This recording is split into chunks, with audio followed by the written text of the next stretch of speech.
Oi, tudo bem? Mais um dia aqui para o Devocional Uma Vida com Propósitos e o tema de hoje é protegendo a sua igreja. Diz assim: vocês estão unidos na paz por meio do Espírito, portanto, esforcem-se para continuar unidos deste modo. Está em Efésios 4:3. Acima de tudo, deixem que o amor dirija a vida de vocês, porque assim toda a igreja permanecerá unida em perfeita harmonia. Está em Colossenses 3:14. Eu não sei se falei, hoje é o 21º dia, né, do devocional, e todo esse estudo, né, porque aqui não sei se eu falei quando eu comecei a gravar os vídeos do devocional, que são 5 propósitos, né, aqui que o livro traz para a gente estudar, 5 propósitos principais. Então esse é o segundo propósito. Eu vou só recapitular aqui, caso eu não tenha falado ainda, né, que o primeiro propósito é assim: você foi planejado para agradar a Deus. Aí dentro desse tópico aqui, você foi planejado para agradar a Deus, aí tem os capítulos, né, que foi o que eu li no começo, que vem falando mais assim do nosso relacionamento com Deus, que a gente foi feito para adorar a Deus, e todos aqueles outros. Aí nesse segundo, você foi formado para fazer parte da família de Deus. Aí vem falar do nosso relacionamento com os nossos irmãos em Cristo, né? Vem falar de como a gente agir, de como a gente resolver conflitos, né? E tudo mais assim dentro da igreja. E nesse último capítulo aqui desse tópico, né? Porque esse é o último, vem falando como a gente deve proteger a nossa igreja, né? O nosso relacionamento com as pessoas, com que a gente deve colaborar na igreja. Então eu vou falar aqui uns tópicos para vocês, né? Que tá no livro. Mas aqui só para iniciar, fala assim: é sua função proteger a unidade de sua igreja. Aí quando ele fala a unidade da sua igreja, é que todos estejam de acordo, né? Quando fala unidade, acredito em todo contexto, é isso, é quando você está unido no mesmo propósito com as pessoas, né? Aí no caso da igreja, assim, você está tendo a mesma visão, vamos colocar aqui do líder da igreja, do pastor. O pastor tem uma visão. Aí ele passa essa visão para as pessoas da igreja, e as pessoas têm que andar nessa mesma visão, nessa mesma unidade. Isso é um exemplo, né? Mas aqui quando fala protegendo a sua igreja, viver em unidade, é você seguir os conselhos de Cristo, né? O que Cristo determinou na Bíblia, como a igreja tem que ser, como ela deve se portar. Isso é viver em unidade, que todos estejam naquela mesma direção. Aí eu vou passar os tópicos aqui.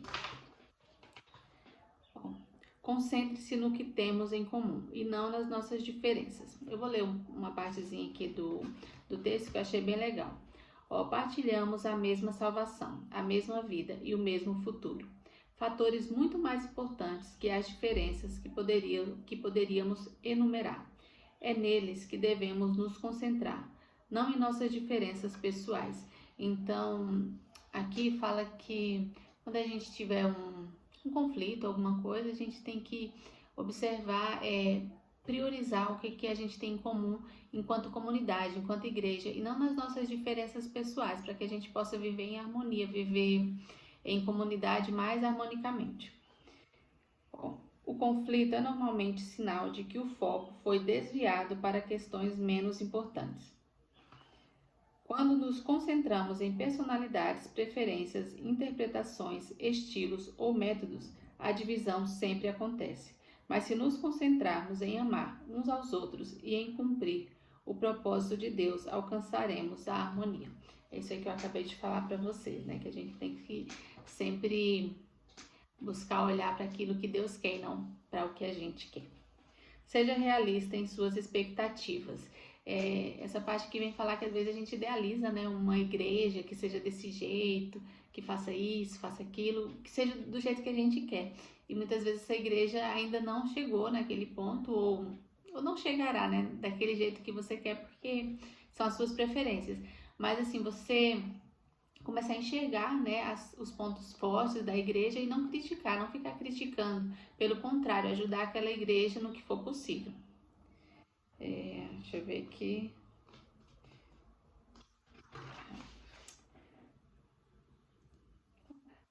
Prefira incentivar a criticar. É aquilo que eu havia falado. Em vez de você ficar criticando a igreja, olhando os pontos negativos dela,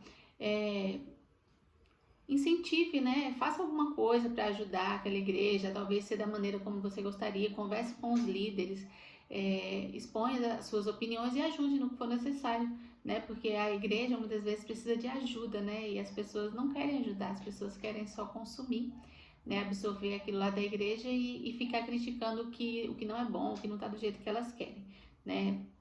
Então, faça a sua parte.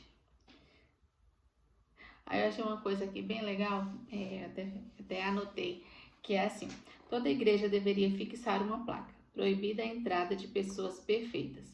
Este é um lugar somente para os que admitem que são pecadores, carecem da graça e desejam crescer.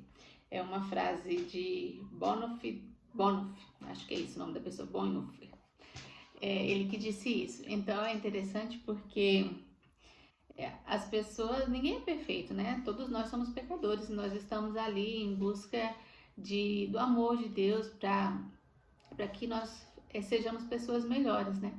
E muitas vezes as pessoas começam a criticar os outros, né? Como se fossem melhores, como se fossem superiores. E não é. Todo mundo está precisando de ajuda, todo mundo quer pertencer a um local. Então, para que a gente possa refletir quando tiver alguma situação adversa dentro da igreja, não só na igreja, na nossa vida, né, no nosso cotidiano, quando alguém agir de uma maneira que a gente talvez gostaria de criticar, falar alguma coisa, para a gente refletir que ninguém é perfeito, né? Todo mundo está precisando talvez de uma ajuda, você não sabe pela situação que aquela pessoa está passando naquele momento, então seja mais gentil, seja mais empático, né? E trate aquela pessoa como você gostaria de ser tratado.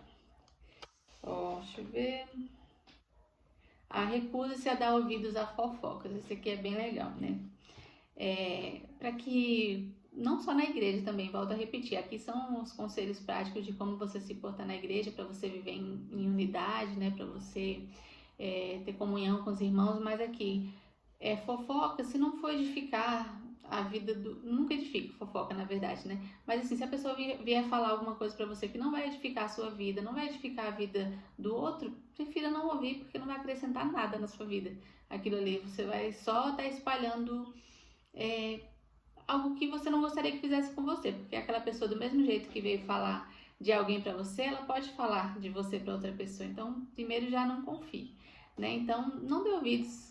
Quando a pessoa vier falar alguma coisa e você vê que já é pejorativo, já fala, dá licença, preciso ir ali, já sai de fininho e não dá ouvidos, porque essa é a melhor coisa que se deve fazer, não disseminar fofocas. Deixa eu ver aqui. Apoie o seu pastor e seus líderes. Esse aqui é bem interessante também, né? Como eu falei já no começo, a maioria dos líderes, dos pastores, eles estão precisando de ajuda, né? Eu vejo isso assim pela minha igreja, né? Os meus pastores, graças a Deus, eles são bem empenhados a fazer a obra, a buscar. E é uma falta minha também, eu me coloco aqui no lugar do membro, talvez, que não ajuda muito, mas eles precisam de ajuda, né? Eles precisam de colaboração e eles querem fazer, mas eles não conseguem fazer sozinhos, né? Então, assim, cabe a nós nos colocarmos ali à disposição para o que eles precisam, para que eles possam contar conosco. Então, assim, a unidade da igreja depende de nós também, do nosso esforço, do nosso comprometimento com a obra de Deus. E para terminar, eu vou passar aqui a reflexão, né, do final do capítulo, que fala assim: um tema para reflexão. Tenho a responsabilidade de proteger a unidade de minha igreja. Um versículo para memorizar. Portanto, concentremo-nos nas coisas que contribuem para a harmonia e no crescimento da nossa comunhão conjunta. Está em Romanos 14, 19.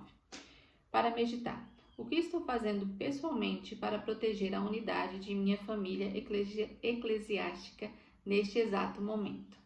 Então, é esse o capítulo de hoje, né? Que a gente possa refletir em tudo isso que a gente estudou, né? Como viver em comunidade, como resolver os conflitos, como tratar o irmão, né? Foi bem interessante isso aqui, eu fiz bastante anotação sobre esse tópico, né, do propósito e creio que vai me ajudar muito. Tem me ajudado bastante a entender várias coisas. Esse livro eu tô na metade já do livro, né?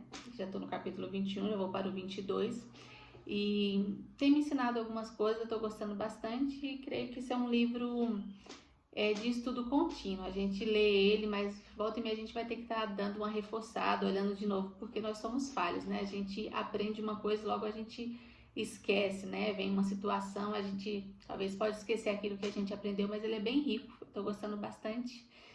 E é isso. Até o próximo capítulo. Tchau, tchau.